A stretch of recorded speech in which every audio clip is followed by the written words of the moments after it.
നമസ്കാരം. ഗുരുവായൂർ ഡിവോട്ടീസ് ഓൺലൈനിലേക്ക് ഏവർക്കും സ്വാഗതം. സർവം കൃഷ്ണമയം.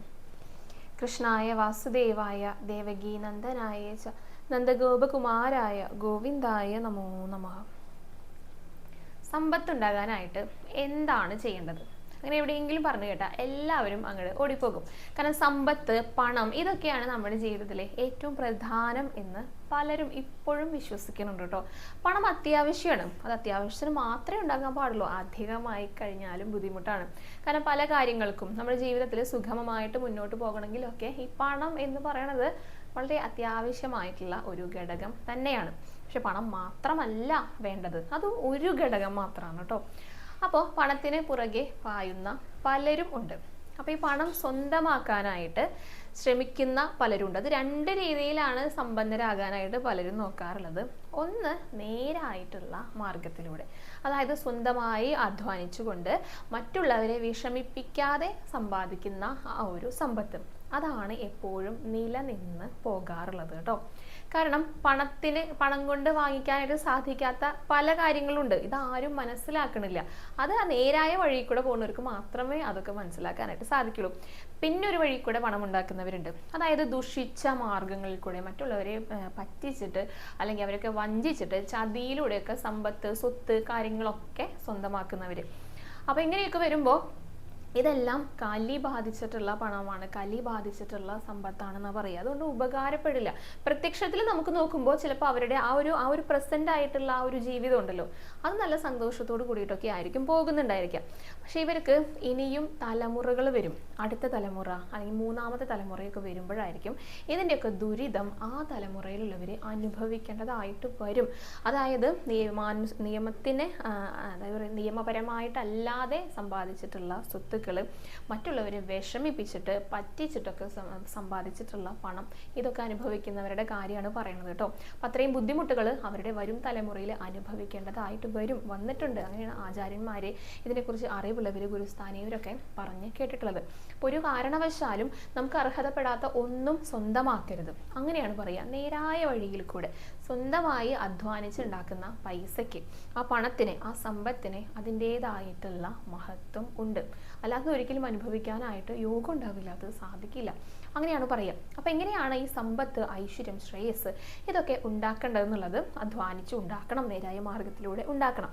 അതല്ലാതെ ആത്മീയപരമായിട്ട് ഏതൊക്കെ രീതിയിൽ ഭഗവാനെ സേവിച്ചാലാണ് ഈ പറഞ്ഞ സമ്പത്താണെങ്കിലും ഐശ്വര്യം, ഇതൊക്കെ ഒരേ രീതിയിൽ ഒരേ ഗണത്തിൽ പെടുന്നവരാണ്, ശ്രേയസ് ഇതൊക്കെ ഉണ്ടാക്കാനായിട്ട് നമുക്ക് സാധിക്കുക. അതിനെക്കുറിച്ചാണ് പറയാനായിട്ട് പോകുന്നത് കേട്ടോ. ഭഗവാനെ എപ്രകാരം സേവിക്കണം, ഇതൊക്കെ ഉണ്ടാകാനായിട്ട്, ഐശ്വര്യമൊക്കെ ഉണ്ടാകാനായിട്ട്. അപ്പോൾ അതാണ് ഇന്നത്തെ നമ്മുടെ പ്രധാനപ്പെട്ട ആ ഒരു ടോപ്പിക്കും. അപ്പോൾ എല്ലാവരും വീഡിയോ മുഴുവനായിട്ട് കാണാനായിട്ട് ശ്രമിക്കുക കേട്ടോ. അതിലേക്ക് കടക്കുന്നതിന് മുൻപായിട്ട് നമുക്ക് അലങ്കാരങ്ങളൊക്കെ ഒന്ന് പറയാം. ഗുരുവായൂരപ്പൻ്റെ ഇന്നലത്തെ അലങ്കാരം പറഞ്ഞുകൊണ്ട് തുടങ്ങാം. ഇന്നലത്തെ ഗുരുവായൂരപ്പൻ്റെ അലങ്കാരം നല്ല മിടുക്കനായിട്ടുള്ള ഒരു കുഞ്ഞു ഉണ്ണിയായിട്ടായിരുന്നു ഭഗവാന് ചാർത്തിയിട്ടുണ്ടായിരുന്നു കേട്ടോ.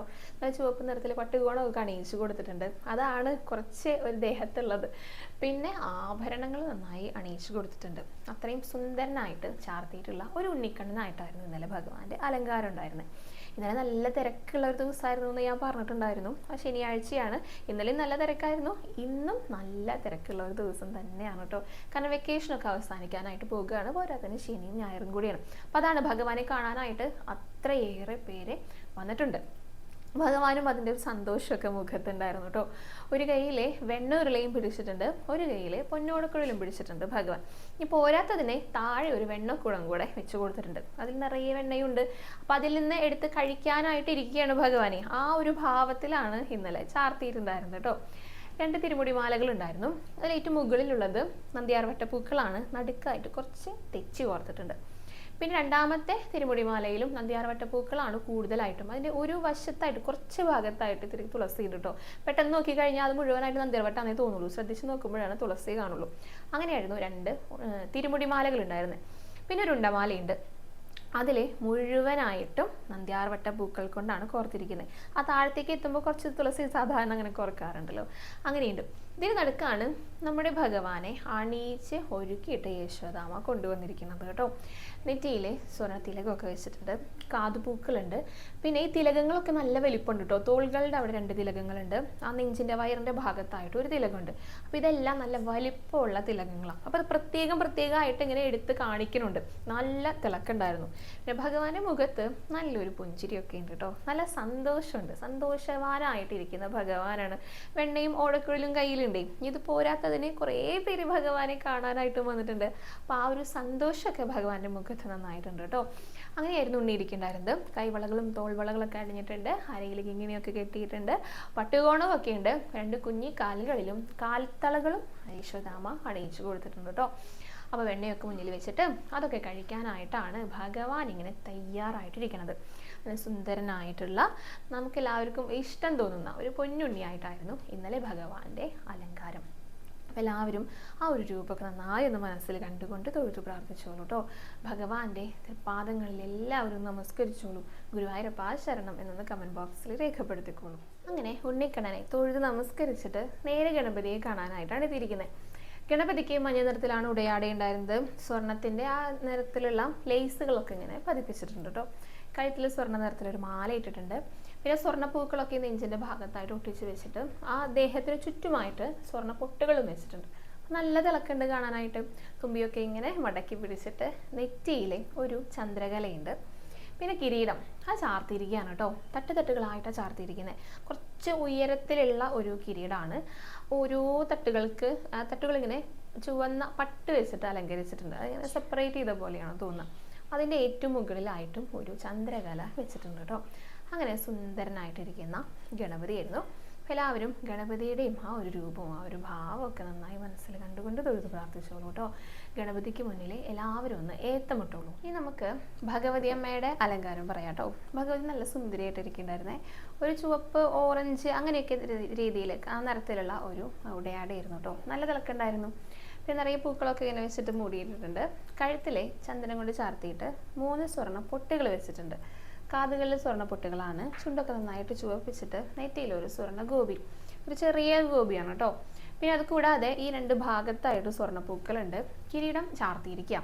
അതിങ്ങനെ ചന്ദനം കൊണ്ട് തന്നെ ഇങ്ങനെ ഓരോ കുത്തുകൾ ഇട്ടിട്ട് അതിൽ ചെറുതായിട്ടൊരു വെളുത്ത നൂല് കൊണ്ട് ഒരു ഔട്ട്ലൈൻ പോലെ ഒരു ഡിസൈൻ ഉണ്ട്. അതിന് മുകളിൽ ഒരു സ്വർണ്ണ പൂവും കൂടെ വെച്ചിട്ടുണ്ട്. നല്ല ഭംഗിയായിട്ട് നല്ല തിളക്കുണ്ട്. ചെറിയൊരു സ്വരൂപമായിട്ടാണ് നല്ല സുന്ദരിയായിട്ട് പുഞ്ചിരിച്ചുകൊണ്ടിരിക്കുന്ന ഭഗവതിയായിരുന്നു. അപ്പോൾ എല്ലാവരും ഭഗവതിയുടെയും ആ ഒരു രൂപമൊക്കെ നന്നായി മനസ്സിൽ കണ്ടുകൊണ്ട് തൊഴുത്ത് പ്രാർത്ഥിച്ചോളൂ കേട്ടോ. ഭഗവതി അമ്മയ്ക്ക് മുന്നിലും എല്ലാവരും ഒന്ന് നമസ്കരിച്ചോളൂ. ഇനി നമുക്ക് അയ്യപ്പനെയും ഒന്ന് കാണാം കേട്ടോ. കുറച്ച് വലിയൊരു സ്വരൂപം പോലെയാണ് തോന്നിയത്. കാരണം നല്ല ഉടയാടയൊക്കെ നല്ല നീളത്തിലായിരുന്നു. കറുപ്പ് നിറത്തിൽ സ്വർണത്തിൻ്റെ പ്രിൻ്റോട് കൂടിയിട്ടുള്ള ഉടയാടയാണ് കേട്ടോ. കഴുത്തിലെ 2 മാലകളുണ്ട്. ഈ പിച്ചിമുട്ട് മാല പോലത്തെ 2 എണ്ണം ഉണ്ട്.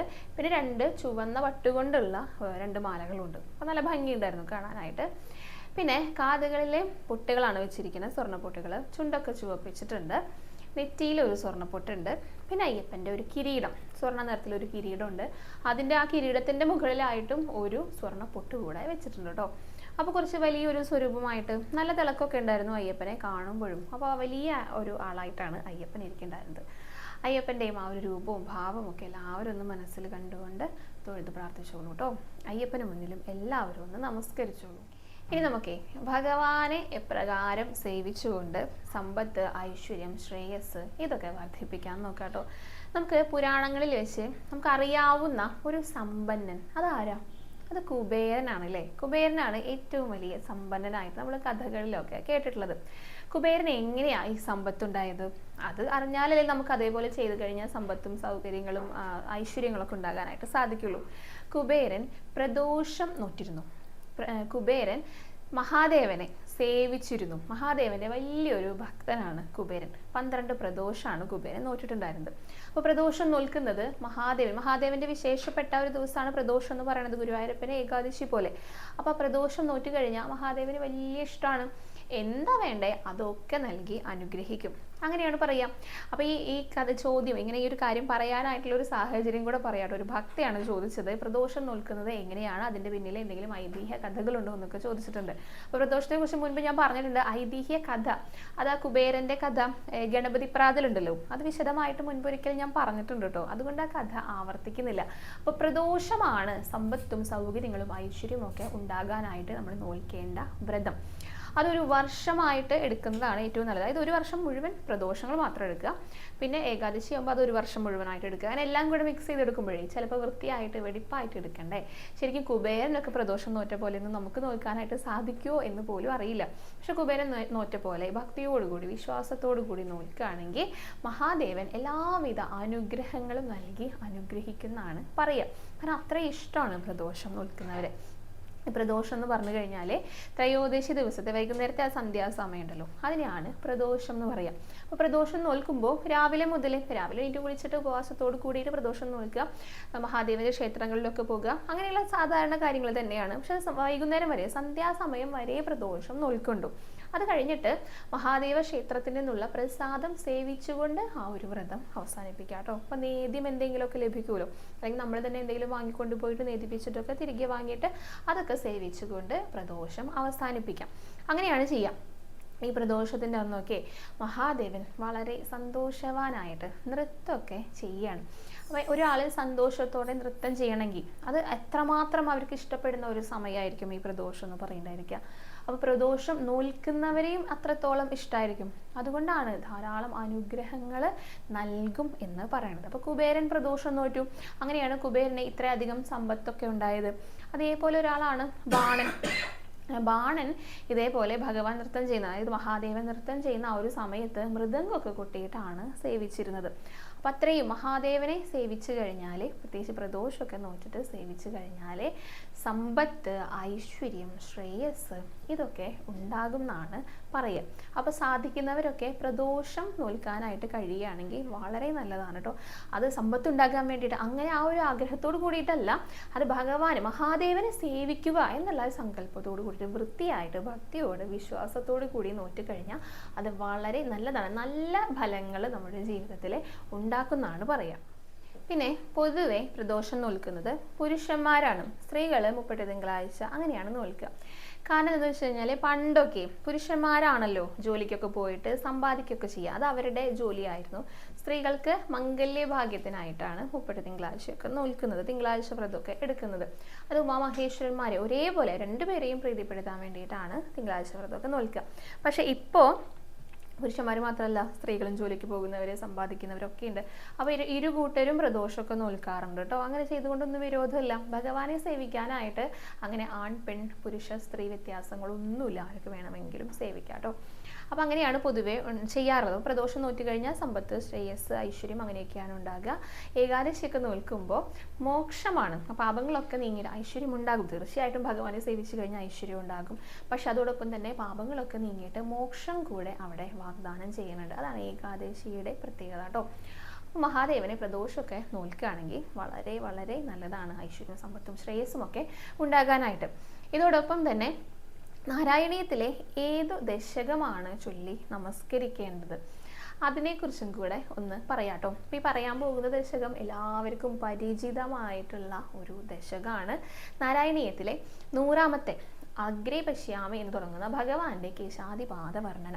അതായത് നമ്മുടെ ഭഗവാനെ കാണിച്ചു കൊടുത്തിട്ടാണ് മേൽപ്പത്തൂർ ഇങ്ങനെ വർണ്ണിക്കണത്. അപ്പം അത്രയും സുന്ദരമായിട്ടുള്ള ഭഗവാന്റെ വർണ്ണനകളാണ് ഇത്. കേശാദിപാദവും പാദാദി കേശും നമുക്ക് ധ്യാനിക്കാനായിട്ട് സാധിക്കും. ആ ധ്യാനം ഏതാണോ അതിനനുസരിച്ച് അതിൻ്റെ ഫലങ്ങൾ പറയാറുണ്ട് കേട്ടോ. അതായത് ഇപ്പോൾ കേശാദിപാദ വർണ്ണനയാണ്, അത് കേശാദിപാദമാണ് നമ്മൾ ധ്യാനിക്കുന്നതെന്ന് വിചാരിക്കാം. അതായത് ഭഗവാന്റെ ആ സൂര്യസ്പർദ്ധി, കിരീടം, അളകങ്ങൾ, നല്ല പുരികക്കൊടികൾ, ഭംഗിയുള്ള കണ്ണുകൾ, കാരുണ്യാകുല നേത്രം, ഭഗവാന്റെ ആ ഉയർന്ന നീണ്ട മൂക്ക്, മനോഹരമായിട്ടുള്ള പുഞ്ചിരി, ആ പുഞ്ചിരിക്കിടയിലൂടെ കാണുന്ന മുല്ലമുട്ടുകൾ പോലെയുള്ള പല്ലുകൾ, ഭഗവാന്റെ കാതുകൾ, അതിലണിഞ്ഞിരിക്കുന്ന മകര കുണ്ടലങ്ങൾ, അത് തട്ടിത്തിളങ്ങുന്ന കവിൾത്തടങ്ങൾ, പിന്നെ ഭഗവാന്റെ മനോഹരമായ കഴുത്ത്, അതിലണിഞ്ഞിരിക്കുന്ന മാലകൾ, രത്നമാലകൾ, മുത്തുമാലകൾ, വൈജയന്തി മാല, പിന്നെന്താണ് ശ്രീവത്സം എന്നുള്ള ആ ഒരു മറുക്, പിന്നെ കൗസ്തുഭ രത്നം, പിന്നെ ഭഗവാന്റെ 4 തൃക്കൈകൾ ശംഖുചക്ര ഗദാപത്മങ്ങളോട് കൂടിയിട്ട് ബാക്കിയുള്ള ആഭരണങ്ങൾ, ഭഗവാന്റെ ആ ഒരു ദേഹം, മരക്കെട്ട്, പീതാംബരപ്പട്ട്, കാലുകൾ, കാൽമുട്ട്, കാൽമണ്ണ, അങ്ങനെ പാദങ്ങൾ, നൂപുരം, പാദസരമൊക്കെ അണിഞ്ഞിട്ടുള്ള ഭഗവാന്റെ പാദങ്ങൾ, വിരലുകൾ, നഖചന്ദ്രിക, അങ്ങനെയുള്ള ഭാഗങ്ങൾ, അതായത് കേശാദിപാദ വർണ്ണന, ആ ഭാഗം ഇങ്ങനെ മനസ്സുകൊണ്ട് ധ്യാനിക്കുക. എന്നിട്ട് പാദം മുതൽ തിരികെ മുകളിലോട്ടുള്ള ഭാഗങ്ങൾ, അതായത് പാദത്തിൻ്റെ അടിയിലുള്ള ഭഗവാൻ ആ ചിഹ്നങ്ങൾ, പലതരത്തിലുള്ള ചിഹ്നങ്ങളുണ്ട്, അങ്കുശം, ശംഖുചക്ര ഗദാപത്മങ്ങൾ, സുസ്തി, അങ്ങനെയുള്ള ചിഹ്നങ്ങൾ അതങ്ങനെ മുകളിലേക്കും ധ്യാനിക്കാം. അങ്ങനെ ധ്യാനിക്കുന്ന സമയത്ത് ഏതെങ്കിലും ഒരു ഭാഗത്ത് നമ്മുടെ മനസ്സ് ഉറച്ചു നിൽക്കണം എന്നാണ് പറയുക. അതൊന്നെങ്കിൽ ആ മുകളിലേക്ക് ഇങ്ങനെ പോകുമ്പോൾ കേശാദിപാദം വർണ്ണിക്കുന്നവരെ ആ പുഞ്ചിരിയിൽ നിൽക്കണം. ഭഗവാന്റെ ആ പുഞ്ചിരിയിൽ നമ്മുടെ മനസ്സ് ഉറപ്പിക്കണം. കാരണം ആ പുഞ്ചിരി കൊണ്ട് മാറ്റാൻ സാധിക്കുന്ന വിഷമങ്ങളെ ഇന്ന് എല്ലാവർക്കും ഉള്ളൂ, അതിൽ കൂടുതലൊന്നുമില്ല. കാരണം ഭഗവാന്റെ പുഞ്ചിരിക്ക് അത്രയേറെ പ്രത്യേകതകളുണ്ട്. അതിലെല്ലാ ദുഃഖങ്ങളും എല്ലാവരുടെയും മാഞ്ഞു പോകുകയാണ് ചെയ്യുക. എന്തൊക്കെ പ്രശ്നങ്ങളും അത് കാണുമ്പോൾ അതില്ല എന്ന് തോന്നിപ്പിക്കാനായിട്ട് അത്രയും പ്രഭാവമുണ്ട് ഭഗവാന്റെ ആ ഒരു പുഞ്ചിരി കാണുന്ന സമയത്ത്. ആ പുഞ്ചിരിയിൽ ഉറച്ച് നിൽക്കണം. അങ്ങനെ കേശാദിപാദ വർണ്ണന ധ്യാനിച്ചു കഴിഞ്ഞാൽ ശ്രേയസ്സാണ് ഉണ്ടാകുക.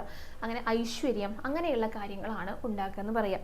പിന്നെ പാദാദികേശമാണ് നമ്മൾ ധ്യാനിക്കുന്നതെങ്കിൽ അങ്ങനെ ധ്യാനിച്ചിട്ട് അവസാനം ആ പാദത്തിൽ നമ്മുടെ മനസ്സുറക്കണം എന്ന് പറയും. അപ്പോൾ പാദത്തെ മാത്രം സങ്കല്പിച്ചുകൊണ്ട് അതിൽ തന്നെ നമ്മുടെ മനസ്സ് ഉറപ്പിച്ച് നിർത്താനായിട്ട് നമുക്ക് സാധിക്കണം. അങ്ങനെ പാദാദികേശമാണ് നമ്മൾ ധ്യാനിക്കുന്നതെങ്കിൽ അത് പ്രേയസ് ഉണ്ടാക്കും. ശ്രേയസ്സാണ് ആദ്യത്തേതിനെ പ്രേയസ്, അതായത് ഭഗവാനിലുള്ള ഭക്തി വർദ്ധിപ്പിക്കുക. അതായത് ഭഗവാന്റെ ആത്മീയപരമായ ആത്മവിദ്യ അഭ്യസിക്കാനായിട്ട് ആഗ്രഹിക്കുന്നവർ, ആത്മീയമായിട്ടുള്ള പുരോഗതി ഉണ്ടാകാനായിട്ട് ആഗ്രഹിക്കുന്നവരാണ് പാദാദികേശം ഭഗവാനെ ധ്യാനിക്കാറുള്ളത്. അപ്പോൾ ഈ 2 ധ്യാനങ്ങളും അത് മനസ്സറിഞ്ഞുകൊണ്ട് നമ്മൾ വെറുതെ അത് പാടുക അല്ലെങ്കിൽ പാരായണം ചെയ്യുക എന്ന് മാത്രമല്ല, അത് ചെയ്യുന്ന സമയത്ത് ഓരോരോ ഭാഗങ്ങളായിട്ട് നമ്മുടെ മനസ്സിലെ ഭഗവാന്റെ ആ ഒരു സ്വരൂപം ദർശിക്കാനായിട്ട് സാധിക്കുന്നുണ്ടെങ്കിൽ അവസാനം ഏതെങ്കിലും ഒരു ഭാഗത്ത് നമ്മുടെ മനസ്സിനെ കേന്ദ്രീകരിക്കാനായിട്ട് സാധിക്കുന്നുണ്ടെങ്കിൽ അത് വളരെ വളരെ വളരെ പുണ്യമായിട്ടുള്ള, അത്രയും പവിത്രമായിട്ടുള്ള ഒരു കാര്യമാണെന്നും കൂടെ അവിടെ പറയുന്നുണ്ട് കേട്ടോ. അപ്പം ഇനി വായിക്കുമ്പോൾ അത് വെറുതെ ഇങ്ങനെ വായിച്ചു പോകാതെ ആ ഒരു രൂപം സങ്കല്പിച്ചുകൊണ്ട് വായിക്കുക. അങ്ങനെ എല്ലാം നമ്മുടെ കണ്ണിൽ കാണാനായിട്ട് ശ്രമിക്കാം. അങ്ങനെ ഭഗവാനെ സേവിക്കുക. അപ്പം അങ്ങനെയൊക്കെ ഒന്ന് ചെയ്ത് നോക്കൂ. അങ്ങനെ ചെയ്തു കഴിഞ്ഞാൽ നമ്മുടെ മനസ്സിൽ തന്നെ നമുക്ക് ഭഗവാനെ കാണാനായിട്ട് സാധിക്കും. ഭഗവാന്റെ പുഞ്ചിരിക്കുന്ന മുഖം കാണാനായിട്ട് സാധിക്കും. ഭഗവാന്റെ ഏത് ഭാഗം കാണുകയാണെങ്കിലും അത്രയും നല്ലതാണെന്നാണ് പറയുക. ഭഗവാന്റെ ഒരു ഭാഗത്തിനും ഇനി അങ്ങനെ വലിയ എന്താ പറയുക, എല്ലാ ഭാഗം കാണുകയാണെങ്കിലും അത് വളരെ വിശേഷമാണെന്നാണ് പറയുക. അപ്പം അങ്ങനെയൊക്കെ കണ്ടുകൊണ്ടൊക്കെ വായിക്കാനായിട്ട് ഒന്ന് ശ്രമിക്കൂ കേട്ടോ. അപ്പോൾ ഇതാണ് പറയാനുള്ളത്. പ്രദോഷം നോറ്റി കഴിഞ്ഞാൽ സമ്പത്ത് കുബേരനെ പോലെ ആക്കിത്തരും, ഭഗവാൻ മഹാദേവനാക്കിത്തരും. ഒപ്പം തന്നെ കേശാദിപാദ വർണ്ണനയും സമ്പത്ത് ശ്രേയസ് ഉണ്ടാകാനായിട്ടാണ് ഉപകരിക്കുക. പാദാദികേശമാണെങ്കിൽ അത് പ്രേയസ് ഉണ്ടാകാനായിട്ടാണ്, ഈശ്വര ഭക്തി കൂട്ടാനാണ്, ആത്മീയപരമായിട്ടുള്ള പുരോഗതിക്ക് വേണ്ടിയിട്ടാണ് അങ്ങനെ ധ്യാനിക്കുന്നത് കേട്ടോ. ഇനി ശ്രീഹരി എന്നൊരു ഭക്തൻ ചോദിച്ച ഒരു ചോദ്യം കൂടെ പറഞ്ഞിട്ട് നമുക്ക് അവസാനിപ്പിക്കാം കേട്ടോ. അതായത് വിഗ്രഹങ്ങളിൽ അഭിഷേകം ചെയ്യുന്നതിനെ കുറിച്ചും നേദ്യങ്ങൾ കൊടുക്കുന്നതിനെ കുറിച്ചൊക്കെ ഞാൻ പറഞ്ഞിട്ടുണ്ടായിരുന്നു. നമ്മുടെ വീട്ടിൽ പൂജാമുറിയിലുള്ള ഭഗവാന്റെ വിഗ്രഹത്തിന് മുൻപിൽ അപ്പോൾ പ്ലാസ്റ്റർ ഓഫ് പാരീസ് കൊണ്ടുള്ള വിഗ്രഹമാണെങ്കിൽ അത് അഭിഷേകമൊക്കെ ചെയ്യുന്ന സമയത്ത് കേടുവരില്ലേ എന്നാണ് ചോദിച്ചിരിക്കുന്നത്. തീർച്ചയായിട്ടും കേടുവരും കേട്ടോ. പ്ലാസ്റ്റർ ഓഫ് പാരീസ് ആണെങ്കിൽ അതിൻ്റെ നിറം മങ്ങുകയും ചെയ്യും, അതിൽ ആ വെള്ളത്തിൻ്റെ അംശമൊക്കെ ഇരുന്നിട്ട് കേടുവരികയും ചെയ്യും. അപ്പം അങ്ങനെയുള്ളവർക്ക് അഭിഷേകങ്ങളൊന്നും ചെയ്യാനായിട്ട് സാധിക്കില്ല. അങ്ങനെയുള്ളവർ എന്ത് ചെയ്യണം? ഒരു ഭക്ത അതിന് ചുവടെയായിട്ടൊരു കമൻറ്റും കൂടെ ഉണ്ടായിരുന്നു കേട്ടോ. അതായത് നല്ല വൃത്തിയുള്ള തുണി കൊണ്ട് അത് നനച്ചിട്ട് ഇങ്ങനെ തുടച്ചെടുക്കും എന്നുള്ളത്. അതായത് ഭഗവാന്റെ ആ ഒരു രൂപം അത് വൃത്തിയാക്കി വെക്കുക എന്നുള്ളതാണ് പ്രധാനം. അപ്പം അങ്ങനെ തുടച്ചെടുക്കും എന്ന് പറയാറുണ്ട്. ഡയറക്റ്റ് വെള്ളമായിട്ട്, അതായത് അഭിഷേകമായിട്ട് ചെയ്യാതെ. അതല്ലാതെയുള്ള വിഗ്രഹങ്ങളുണ്ടല്ലോ, പ്ലാസ്റ്റർ ഓഫ് പാരീസ് അല്ലാത്ത വിഗ്രഹങ്ങൾ, അതായത് ഇപ്പോൾ ലോഹം കൊണ്ടുള്ള വിഗ്രഹങ്ങളാണെങ്കിൽ അതിന് യാതൊരുവിധ കേടുപാടുകളും സംഭവിക്കില്ല അഭിഷേകം ഒന്നും ചെയ്ത് കഴിഞ്ഞാൽ. ശ്രദ്ധയോടെ വേണം ചെയ്യാനായിട്ട് കേട്ടോ. അപ്പം അങ്ങനെയൊക്കെയുള്ള സമയത്താണ് അഭിഷേകങ്ങളൊക്കെ ചെയ്ത് കഴിഞ്ഞാൽ അത് നമുക്കും കൂടെ ബുദ്ധിമുട്ടാകാത്ത രീതിയിൽ, ആ വിഗ്രഹത്തിനും കേടുപാടുകൾ വരാത്ത രീതിയിൽ ചെയ്യാനായിട്ട് സാധിക്കും. അല്ലാത്ത പക്ഷമാണെങ്കിൽ അത് കേടുവരും. കേട് വന്നു കഴിഞ്ഞാൽ സ്വാഭാവികമായിട്ട് അത് മാറ്റേണ്ടതായിട്ടും വരും. അപ്പോൾ കുറേ നാൾ നമ്മളിങ്ങനെ പ്രാർത്ഥിച്ചിരിക്കുന്ന ഭഗവാന്റെ അത് കേട് വന്നു കഴിഞ്ഞാൽ, അതൊക്കെ മാറ്റേണ്ടി വന്നു കഴിഞ്ഞാൽ പലർക്കും അതുമായി ബന്ധപ്പെട്ട വിഷമങ്ങളും ഉണ്ടാകാറുണ്ട് കേട്ടോ. അയ്യോ, കുറേ നാൾ എൻ്റെ കൂടെ ഉണ്ടായിരുന്ന ഭഗവാനോട് ഉപേക്ഷിക്കാനായിട്ട് തോന്നുന്നില്ല, ഒരു ഭാഗം പൊട്ടിപ്പോയി കഴിഞ്ഞാൽ പോലും അത് ഉപേക്ഷിക്കാനായിട്ട് തോന്നണില്ല എന്ന് പറഞ്ഞ് കേട്ടിട്ടുള്ള ധാരാളം പേരുണ്ട്.